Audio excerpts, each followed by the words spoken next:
T'écouter, ô Père.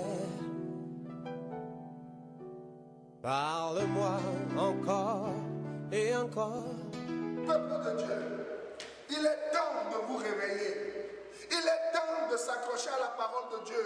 Bien-aimé, Dieu nous a laissé une seule parole.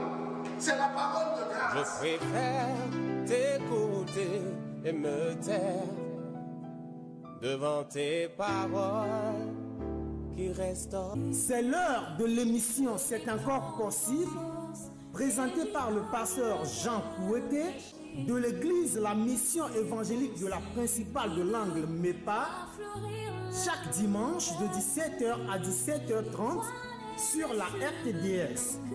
L'église évangélique de la principale de l'Angle MEPA est située à Bekota, non loin du lycée Bekota, en face de la clinique Notre-Dame de la Miséricorde. Programme de la semaine: dimanche de 9h à 11h, culte d'action de grâce. Mercredi de 18h à 20h30, culte d'enseignement et d'intercession. Audience du pasteur chaque lundi à partir de 9h. Vous êtes richement bénis. C'est plus que l'or, mieux que le diamant, mieux que de l'argent.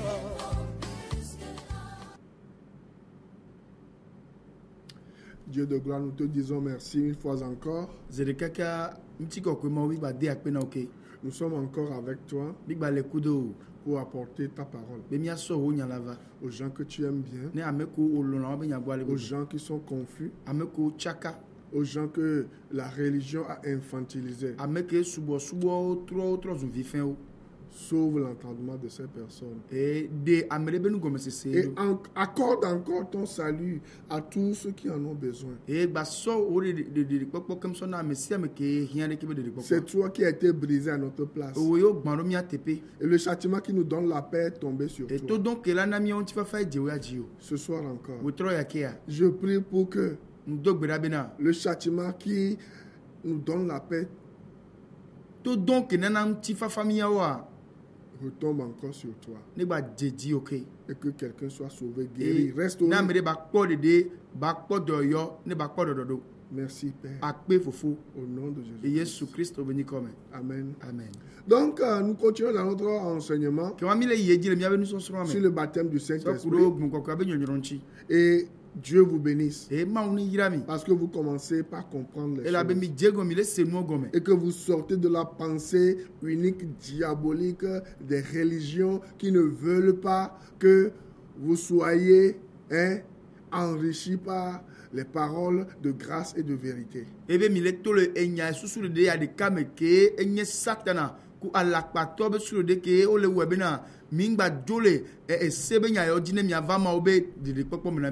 Donc nous allons voir maintenant le quatrième cas qui est le cas des gens d'Éphèse. Dans Acte 19, versets 1 à 9, à 19, il est parlé des disciples d'Éphèse. Et si vous ne vous laissez pas enseigné par le Saint-Esprit lui-même, vous allez être confondus. Parce que c'est ce cas-là, même d'Éphèse, que beaucoup utilisent comme une base pour essayer de convaincre les gens que lorsque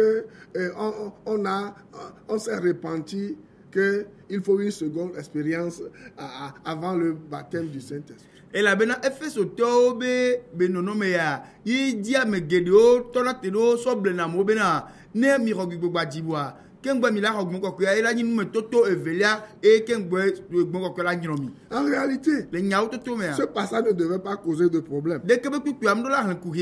Pourquoi? Vous allez voir ça tout à l'heure. Écoutez bien. Les disciples d'Éphèse étaient évidemment les disciples de Jean-Baptiste.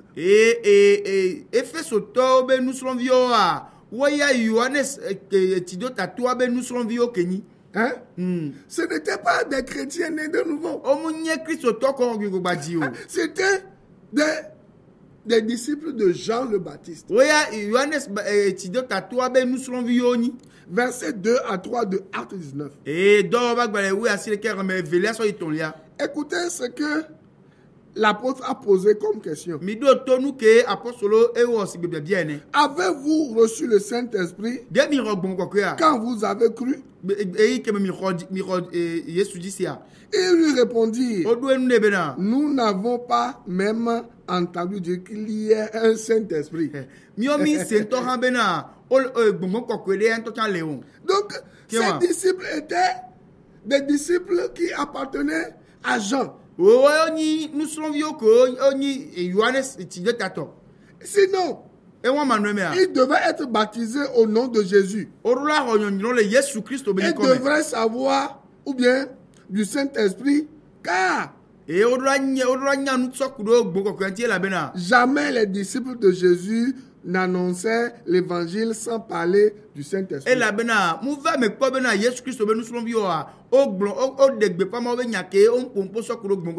Vous avez vu? Quand Jésus-Christ était là, Jean aussi était là. Jean-Baptiste travaillait de son côté. Il avait ses disciples. Et Jésus aussi était de son côté. Il opérait. Les disciples de Jean étaient différents des disciples de Jésus. C'est pour cela qu'il n'avait pas même entendu que le Saint-Esprit existait. Vous comprenez? Donc, dans Actes 2, verset 38 à 39, je vais vous expliquer quelque chose rapidement. Actes 2, 38 à 39. Pierre leur dit, repentez-vous et que chacun de vous soit baptisé au nom de Jésus-Christ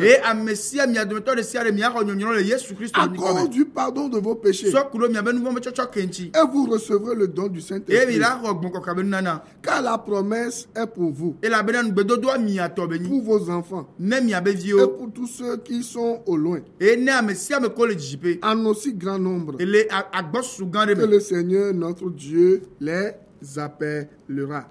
Donc, ces disciples de Jean-Baptiste n'ont pas encore rencontré de vrais chrétiens. Sinon, ils devraient être baptisés au nom de Jésus. Car le baptême d'eau se donnait facilement aux nouveaux convertis par les chrétiens. Les gens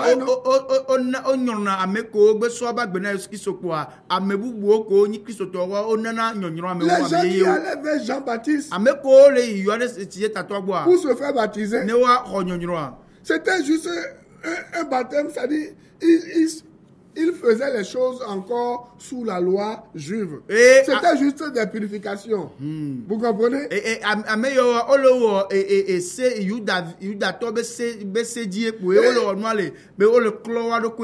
Rappelez-vous, au temps de Jean, Jésus-Christ n'était pas encore mort. Il n'était pas encore monté pour que le Saint-Esprit vienne baptiser les gens. Donc, le baptême d'eau se donnait facilement aux nouveaux convertis par les chrétiens. Donc, c'est à des croyants non chrétiens que Paul annonça l'évangile, et c'est pour cela qu'il les baptisa au nom de Jésus après leur acceptation du vrai évangile.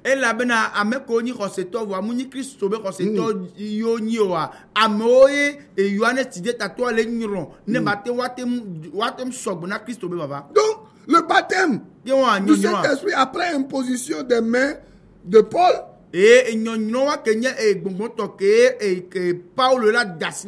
montre que tout disciple de Jean-Baptiste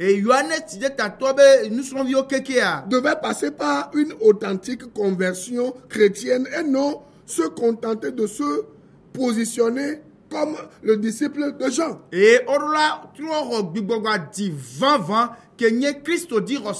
Munibola no la kotono wabe dope ke nyibena yoni Yohanes be nous serons yo le Yohanes be nyakwe kuna yoji. Vous comprenez? Ni c'est moi Il doit vous croire en Jésus ke worola khosero Yesu Christo ji afin de faire un avec ale be watem tro de ka le corps de Christ. Vous comprenez? C'est ça que beaucoup de gens ne comprennent pas. Et nous allons noter quelque chose ici. C'est que cette imposition des mains est faite par un apôtre. Et non un vulgaire chrétien. Dirigeant ou pasteur. Car c'est les apôtres qui ont reçu quoi? La mission de poser les fondements de l'église. Comme je l'avais dit précédemment. Donc, si vous lisez un peu le verset 3 de A19, on va le lire jusqu'au verset 6. Il dit, de quel baptême avez-vous donc été baptisés? Et il répondit, du baptême de Jean. C'est des gens qui ont reçu le baptême de Jean. Et Jean baptisait juste pour la repentance. Ça dit que moi aussi j'ai dit que mais le Saint-Esprit n'était pas encore accordé. Jésus-Christ n'était pas encore mort et il n'avait pas envoyé le Saint-Esprit. Et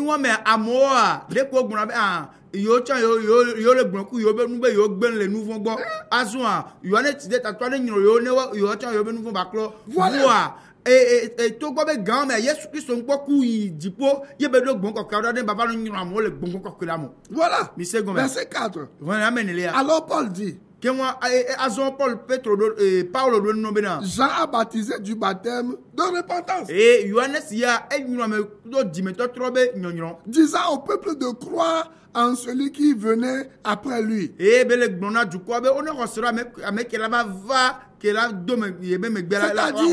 en Jésus. Sur ces paroles, il fut baptisé au nom du Seigneur Jésus. Lorsque Paul leur eut imposé les mains, le Saint-Esprit vint sur eux et ils parlaient en langue et prophétisaient. Ils étaient en tout environ 12 hommes. Donc, ce qui trompe les gens, les gens pensent que c'est tout le monde qui parle en langue, je ne sais pas, qui est baptisé du Saint-Esprit.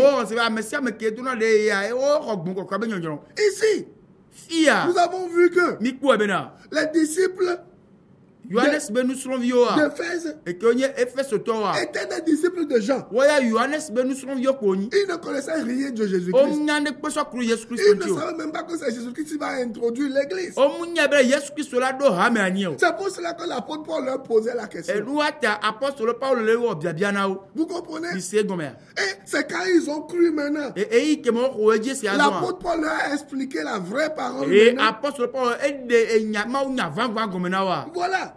Et pour attester aux gens environnants, aux gens d'Éphèse que Dieu aussi veut les sauver, le Saint-Esprit a permis que les gens parlent en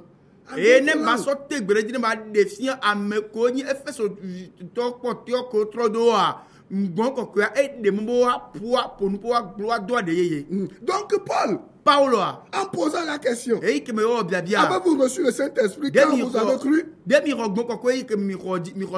Ne voulait pas enseigner qu'il y a possibilité d'existence de chrétiens sans Saint-Esprit. Vous comprenez? Non. Ce n'est pas ce que Paul voulait dire. Ce qui serait en flagrante contradiction avec les propres enseignements de l'apôtre Paul. Et nous, elle va titero apostole Paul. Si vous lisez Romains 8, verset 9 à 17, l'apôtre a parlé de la vie selon la chair et la vie selon l'esprit. Il est parti jusqu'à dire que celui qui n'a pas l'esprit de Christ ne lui appartient pas. Et si nous lisons 1 Corinthiens 12, verset 12 à 13,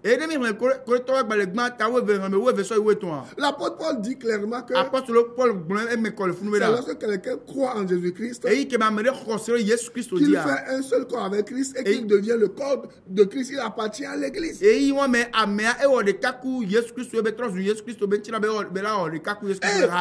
Actes 2, verset 38 à 39,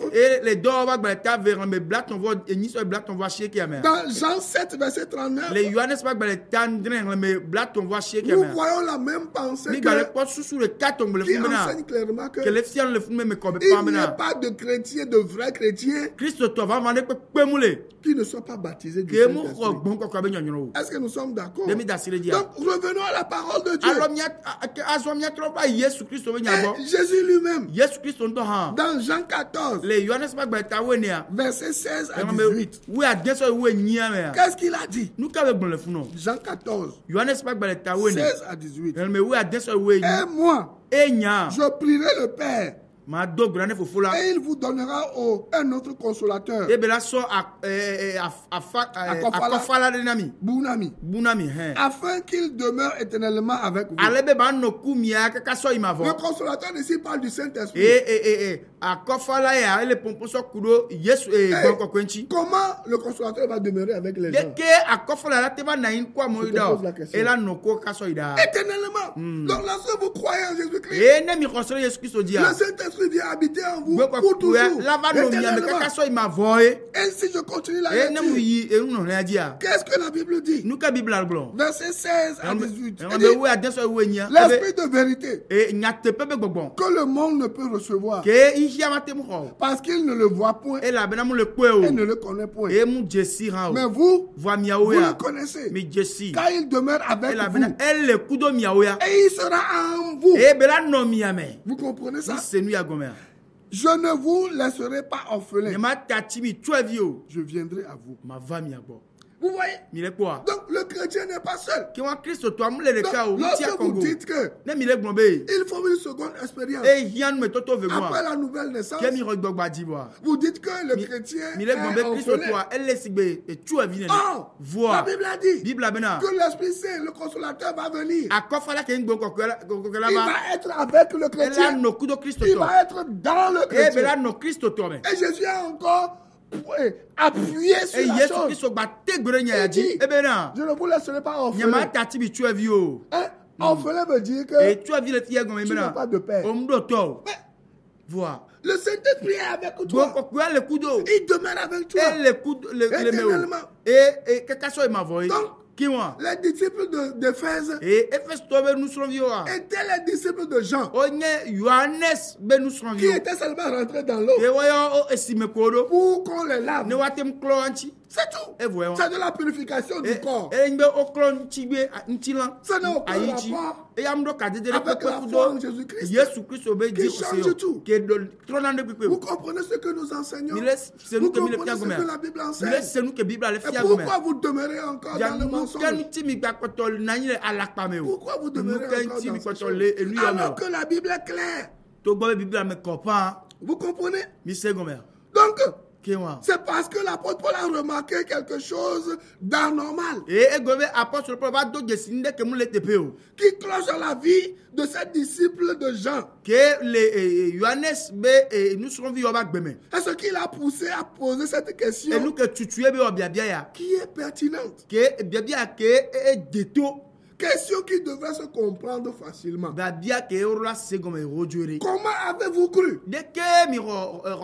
Je vous pose encore la question. Moi aussi, je réitère la question. Vous qui vous dites chrétien aujourd'hui, vous êtes dans ces églises charismatiques, pentecôtistes et autres là. On vous passe par des séances bizarres de baptême du Saint-Esprit. Des séances de torture. Des séances de, je ne sais pas, comment, est-ce que c'est, je ne sais même pas comment je vais qualifier ça. Comment avez-vous cru? En Jésus ou dans le baptême de Jean? Sans recevoir le Saint-Esprit. Et qu'est-ce que les disciples avaient répondu? Nous n'avons pas même entendu dire qu'il y ait un Saint-Esprit. Et ainsi de suite. Et le passage se comprend. Et s'harmonie avec toute la Bible. S'harmonise avec toute la Bible. C'est clair. C'est déjà. Ils ont reçu le baptême de Jean. Et c'est pour cela qu'ils n'ont pas entendu parler. Voilà. Et ce n'est pas parce que l'apôtre Paul, après avoir expliqué la parole, les gens ont reçu le Saint-Esprit. Parce qu'ils ont fait quoi? Ils ont cru maintenant. Et qu'ils ont commencé par parler en langue pour montrer aux autres aussi que Dieu veut les sauver aussi, que vous allez dire que c'est une seconde expérience. Oui, mais que Azon, apôtre Paul va de Jésus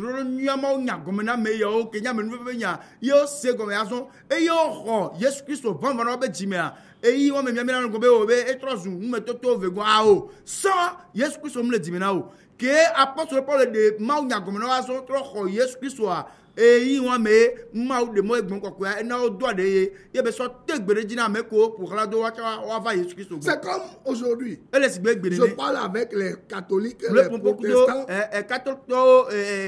protestants et certaines églises, même certaines églises qui se disent réveillées. Les gens qui vont dans l'église christianiste céleste, les Assemblée de Dieu, même baptistes, toutes les églises. Il y a des gens dans ces églises qui ne sont pas nés de nouveau. C'est ces gens-là que vous voyez tomber dans les églises où vous ne voulez pas crier. Parce que c'est des gens, la plupart sont possédés. Et c'est eux qui sont hypnotisés. Et c'est eux que les faux prophètes manipulent. Parce que c'est des gens qui ne sont pas nés de nouveau. Et vous pensez qu'il y a quelque chose d'extraordinaire qui se passe. Vous comprenez? Il y a plusieurs de ces personnes dans les églises. Et le diable manipule leur vie. C'est des gens qui sont envoûtés. Vous comprenez? Cette femme-là, c'est un chrétien, une chrétienne, non? Cet homme-là, c'est un chrétien, non? Pourquoi il a été envoûté? Ce n'est pas un chrétien. Un chrétien ne peut pas être envoûté. Donc, si vous connaissez un chrétien, une chrétienne vraiment né de nouveau qui est envoûté, j'en doute fort parce que vous ne connaissez pas ce que c'est que Jésus-Christ, qui est Jésus-Christ, c'est ce que c'est que le Saint-Esprit.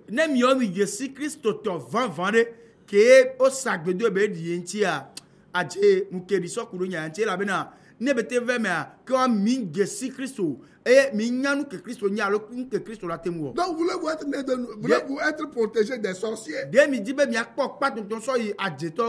démons, des magiciens? Ce n'est pas quand vous achetez de l'eau, de l'huile ou tout ce que vous voulez. Ce n'est pas quand on vous dit de venir avec des pieds, on va lancer. On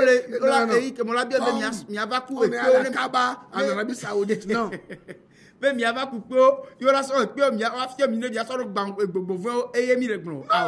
c'est lorsque vous êtes vraiment né de nouveau que le Saint-Esprit vous incorpore.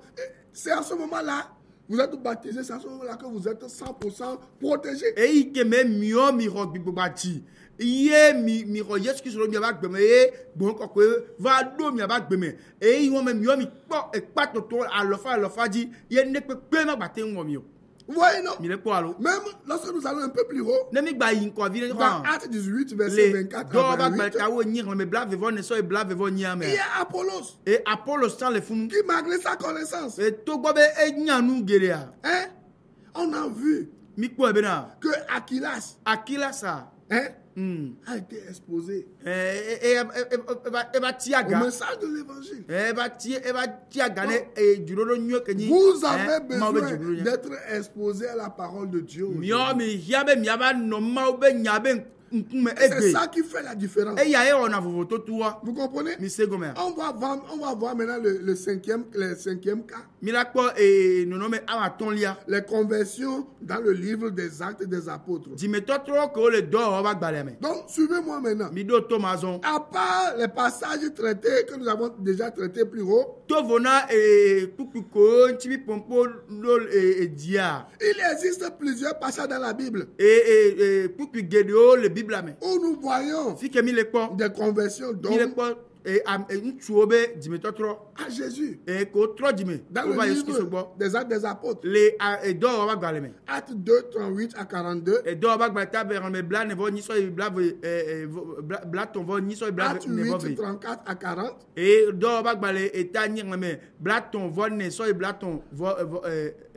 Actes 16, 28 à 34, Actes 18, verset 8. Ces passages précisent que le baptême doit accompagner immédiatement quoi? Le acte de foi, mais un silence très instructif a été donné sur les événements.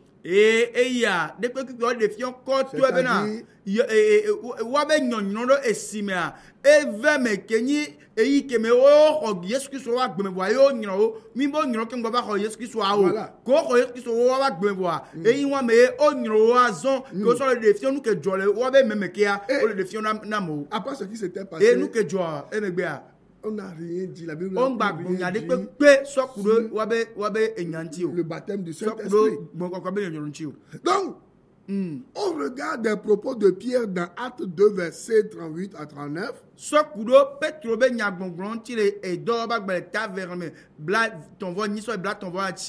Qu'est-ce que Paul a dit?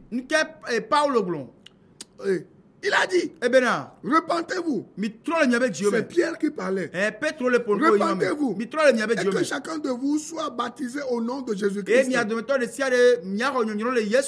pour le pardon de vos péchés. Et vous recevrez le don du Saint-Esprit.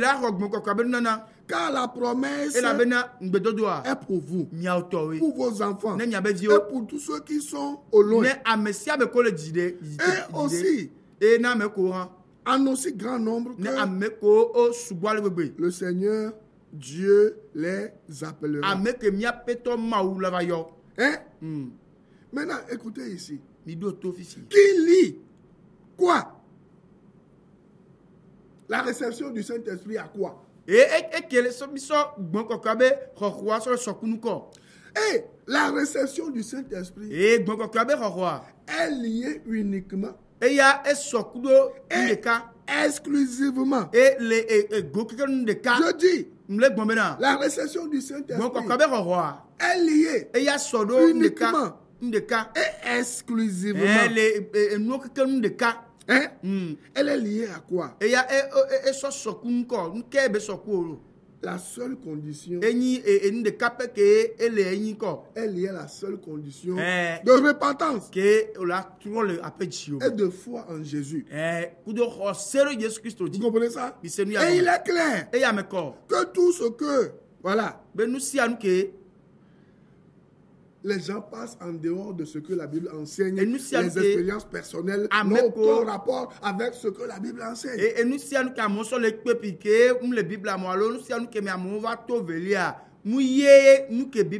Donc, toute personne qui croit reçoit le Saint-Esprit, est baptisée du Saint-Esprit. Et comme Dieu n'a rien de spécial à nous apprendre comme dans les autres cas. Il y a un silence sur les manifestations visibles tels les dons de langue et prophétie dans les passages que je viens de préciter.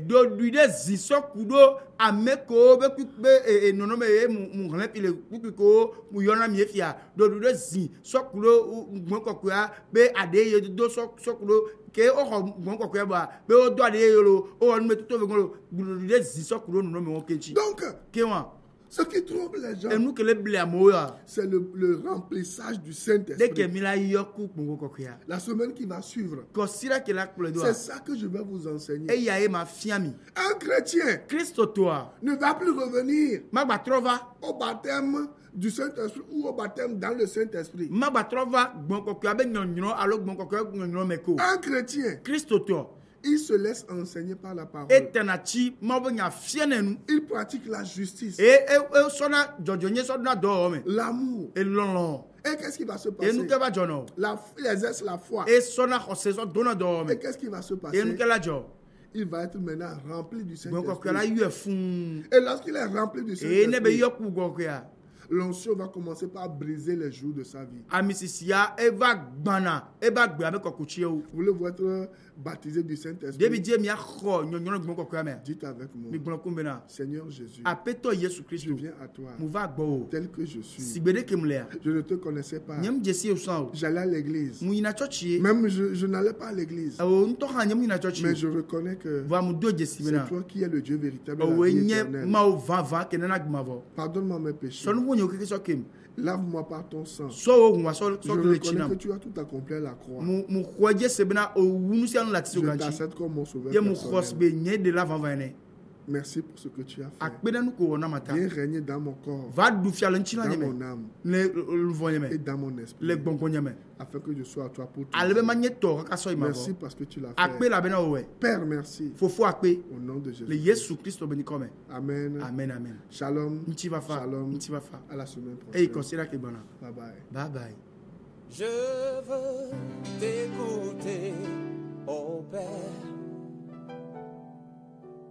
Parle-moi encore et encore. Cette émission vous a été offerte par la mission évangélique de la principale de l'Angle en collaboration avec l'Institut de théologie appliquée, MEPAITA, 6 à l'étage de l'immeuble La Maison de la Grâce Souveraine de Dieu, en face de la clinique Notre-Dame de la Miséricorde, non loin du lycée de Bekota. Téléphone 90 04 70 10 22 37 97 52 22 37 97 53. Email mepaïta926@gmail.com.